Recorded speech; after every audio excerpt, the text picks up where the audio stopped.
Saudi అరేబియాలో జరిగిన ఘోర రోడ్డు ప్రమాదంలో హైదరాబాద్కు చెందిన 18 మంది దుర్మరణం పాలయ్యారు. మృతులంతా మల్లేపల్లిలోని బజార్ ఘాట్ ప్రాంతానికి చెందిన వారుగా గుర్తించారు.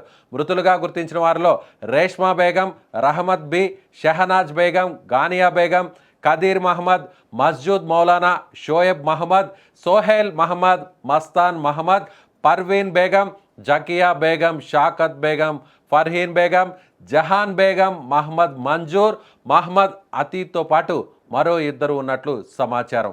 మృతులంతా 2 కుటుంబాలకు చెందిన వారే. ఒకే కుటుంబానికి చెందిన 8 మంది, మరో కుటుంబానికి చెందిన 7 ఉన్నారు. 8 మందిలో మహమ్మద్ అబ్దుల్ షోయబ్ అనే యువకుడు ప్రాణాలతో బయటపడ్డాడు. ప్రస్తుతం యువకుడు హాస్పిటల్లో చికిత్స పొందుతున్నాడు. మిగిలిన 7 చనిపోయినట్లుగా గుర్తించారు. అలాగే మరో కుటుంబానికి చెందిన 7 కూడా ఈ ప్రమాదంలో ప్రాణాలు కోల్పోయారు. వారికి సంబంధించి ఎలాంటి సమాచారం అందకపోవడంతో చనిపోయినట్లుగా కుటుంబ సభ్యులు భావిస్తున్నారు.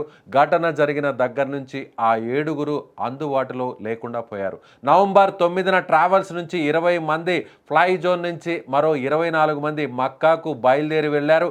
మక్కాలో దర్శనం తర్వాత మదీనాకు 40 మంది బయలుదేరగా 4 మాత్రమే మక్కాలో ఉండిపోయారు. ఇక ఈ ప్రమాదంలో ఒకరు ప్రాణాలతో బయటపడగా మిగిలిన 39 మంది చనిపోయినట్లుగా కుటుంబ సభ్యులు భావిస్తున్నారు.